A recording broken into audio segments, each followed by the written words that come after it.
नाशिक जिल्ह्यातील मोठा इतिहास असणारा साल्हेर किल्ला जो आहे, ज्याला जागतिक दर्जाचं नामांकन सुद्धा मिळालेलं आहे, आज त्या किल्ल्याच्या गड संवर्धन आणि या मोहिमेसाठी खासदार निलेश लंके साहेब या ठिकाणी आलेले.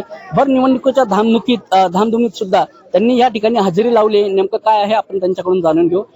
सर, काय सांगाल एवढ्या निवडणुकीच्या धामधुमीत तुम्ही गड संवर्धन या मोहिमेसाठी आला? निवडणुका, राजकारण हे नेहमी चालत राहतं, पण छत्रपती शिवरायांचे विचार हे अखंडितपणे राहिले पाहिजे या हेतूने आम्ही ती मोहीम करत असतो.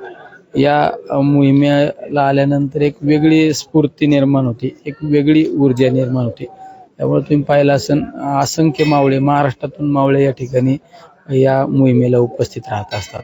नेहमी आपण राजकारण, समाजकार्य नेहमी करत असतो, पण ज्या शिवरायांचं नाव घेऊन आपण राजकारण, समाजकार्य करतो, शुभ कार्य करतो, त्या छत्रपती शिवरायांसाठी आपण एक दिवस दिला पाहिजे, हे सगळ्यात महत्त्वाचं असतं. आतापर्यंत ही मोहीम कधी सुरू केली आणि आतापर्यंत किती गड किल्ले आपण? छत्रपती शिवाजी महाराजांच्या जयंतीचा औचित्य साधून किल्ले शिवनेरी या ठिकाणी ही मोहीम सुरू केली.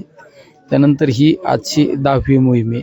शिवनेरी झाल्यानंतर धर्मवीर गड, त्या ठिकाणी रायरेश्वरानंतर सिंहगड असू, तुमचा रामशेज असू, भुदरगड असू, विश्रामगड असू, अशा सगळ्या गडांवर तिकोना असू.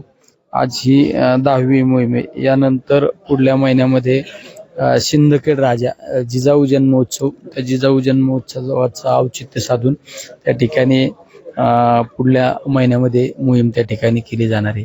की जे गडकोट आहे त्यांच्या संवर्धनासाठी नुसता कागदावरच निधी नाही, तर तो प्रत्यक्षात उतरवला पाहिजे, अशी कुठेतरी मागणी आता केली जात आहे. मी विशाल मोरे, झी मीडिया, साल्हेर.